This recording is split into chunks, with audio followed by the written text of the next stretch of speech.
আসসালামু আলাইকুম। আসুন জেনে নিই আয়াতুল কুরসির ফজিলত। আয়াতুল কুরসি কুরআন শরীফের শ্রেষ্ঠতম আয়াত।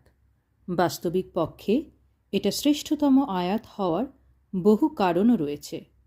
আল্লাহ তাআলার একত্ব, ক্ষমতা, শক্তি, দয়া ইত্যাদি গুণের বর্ণনায় এ আয়াত কুরআন শরীফের অন্য যে কোনো আয়াত থেকে অন্যান্য কিতাব তথা তাওরাত, জাবুর ও ইনজিলের বর্ণনা হতে শ্রেষ্ঠ।